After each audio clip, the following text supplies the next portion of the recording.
Alton Towers is one of the biggest and best theme parks here in the UK, and it has some of the most iconic rides and attractions in the world, such as Nemesis, the Smiler and Oblivion, or even the Retrosquad.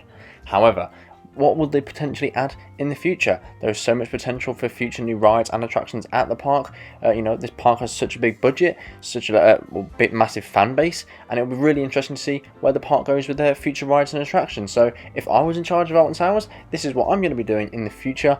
What rides are going to be staying at the park, what could be getting removed, potential re-themes, all of that kind of stuff. We're going to be talking about the future of Alton Towers in today's video. So once again, welcome to Coasternaut, and if you enjoy this video, please do give it a like and subscribe for future updates and news on Alton Towers and their future rides and attractions, as there will be plenty more news updates in the future.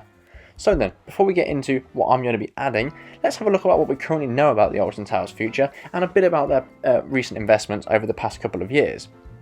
So obviously, throughout the 2023 season, we've been seeing Nemesis get completely removed and retracked, and that's going to be opening for 2024.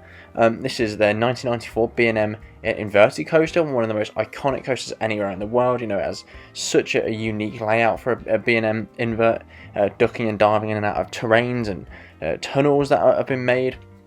And it's so good that the park is actually choosing to revamp this coaster rather than remove it. It's an absolute fan favourite, one of the most iconic coasters anywhere in the world. It's so intense. One of the most iconic landscapes anywhere in a theme park is that Nemesis first drop into the corkscrew with that downward helix. It's such an iconic ride, and the new colour scheme, in my opinion, looks absolutely fantastic. Such a striking scheme, that dark black track with the red vein going down the spine of the track. I'm really glad that Nemesis is being revamped. So that's what's being added for 2024. And we also know in 2025 they're adding another brand new coaster as well with the Project Horizon plans. This appears to be a indoor coaster located at the back of the park behind the world of David Walliams in the former Coaster Corner where the Alton Mouse roller coaster used to be.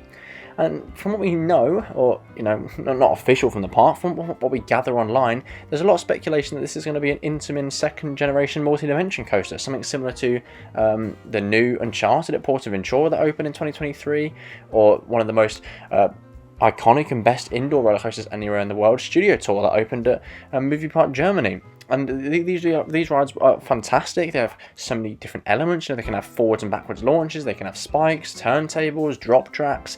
Look at Studio Tour more so than Portaventura, but they have the possibility for with being indoors, some great set pieces and theming, and they have the ability to really tell a story. The sort of half dark ride, half coaster.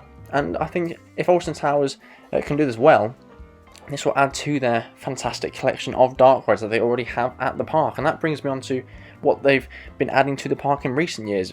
In 2023, they've reopened Nemesis Sub-Terra, the fantastic indoor drop ride that's located over near Nemesis. That's been closed for a few years now, and it's fantastic that that's opened up again at the park, and not just for capacity reasons, but it is a really unique ride, having something like that indoor drop tower. There aren't many rides out there in the world that I'm currently aware of, and to have something like that at Alton Towers, it is a park renowned for having such unique rides and attractions, and to reopen Sub-Terra, I think, is absolutely fantastic for the park. Also in 2023, at the start of the year, we saw the Curse Alton Manor reopen.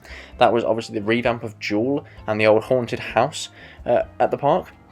And this has completely removed the guns, made it less of an interactive dark ride and more of just a horror house dark ride again, like the original haunted house used to be at the park. Fantastic theming in here. It's great to see the theming Alton Towers has been put in, all the different effects and lighting packages and audio especially in there as well. Really fantastic. So, alongside some of the classic rides at the park, like Hex maybe, we also have Sharkbait Reef, the indoor sea life centre. There are some really good indoor attractions here at Alton Towers. Obviously, they have one of the best coaster collections in the world. We've not seen a new one since 2018, but we are obviously getting the revamped Nemesis and 2025 Project Horizon. So it's clear to see that, the park has a fantastic coaster collection. But in my opinion, what does need to be added in the next sort of 5 years or so, before 2030, is I can see the removal of Spinball Wizard happening. Now, this is obviously a family coaster at the park. The park has a few family coasters. They have 13. Project Horizon is likely going to be more on the family end. They've got the old Mine Train. But I can see this currently being removed for a expansion of CBeebies Land. In my opinion, it's not the most exciting thing to do, but it is something I would do. We see these massive parks across the world now, especially look at Dollywood with Wildwood Grove. And these junior areas are expanding and bringing so much money into the parks. We want to families bring the most money into the parks, enthusiasts. As much as we make the videos online and stuff and have all these theories and speculations about new attractions and things, we don't bring much money into the parks because we don't spend as much money in the parks typically as families do. They're the ones buying more food, they're the ones buying drinks, merchandise, etc. And I think, by removing Spinball Wizard, it is a bit of a, it's not a fantastic modern coaster, and also the capacity is dreadful on those Mara spinner coasters. I can see this being removed personally, and it is something I would do as well. I would remove that, maybe build a few more sort of kiddie flat rides in there as part of CBeebies Land, but I would then also replace that with a more modern day family thrill coaster. I'm not saying anything massive, but look at Wildwood Grove, they have the Vekoma suspended family coaster.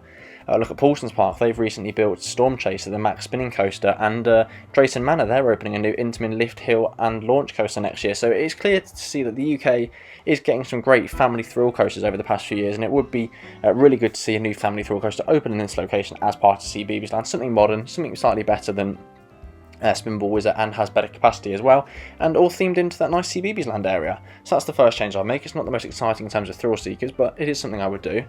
Obviously, a bit further down the line, maybe this is slightly past 2030 if we're being realistic. I'd like to say it's by 2030, but probably not, maybe 2031, 32 sort of time.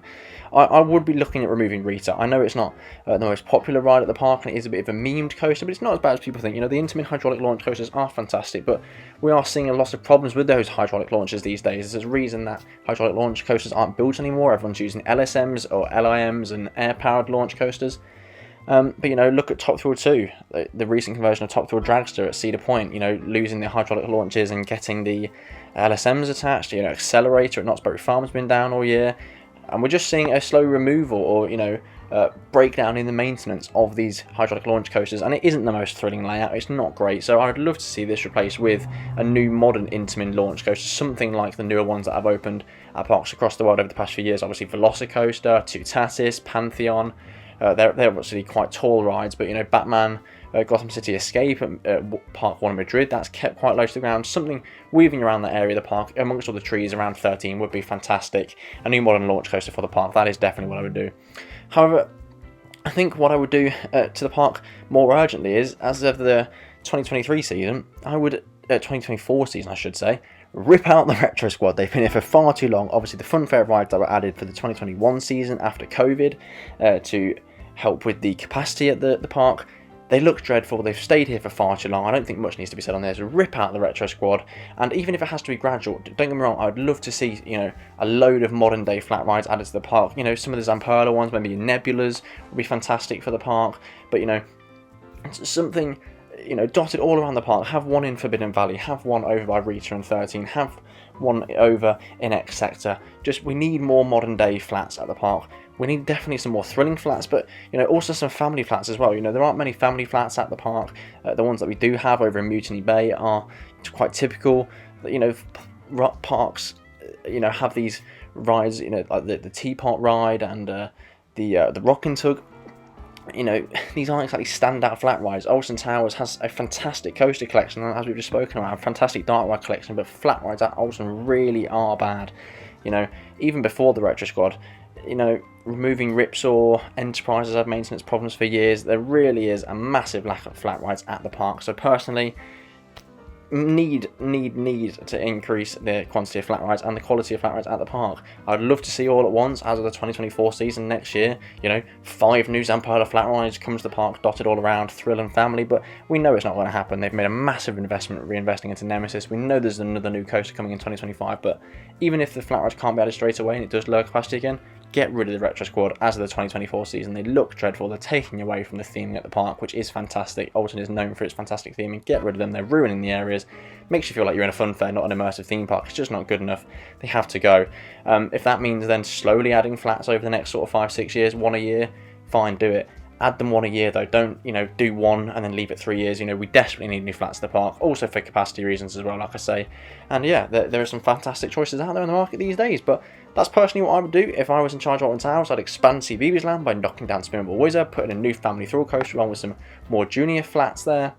I would then look at removing Rita in the long term and replacing it with a new modern Intamin family launch coaster. multi-launch coaster I should say, and I would definitely remove the Retrosquad absolutely instantly and work on adding a lot more permanent quality flats for both thrill and family markets.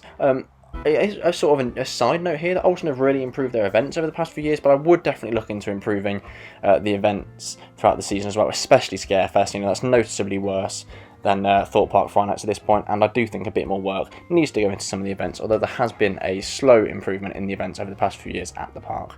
But that's what I would do if I was in charge of Alton Towers, and what I would do for the park if I could, you know, choose what I would add and what I would remove. But what would you do? I'd love to hear your thoughts and feedback down below. Everyone's obviously got a different opinion.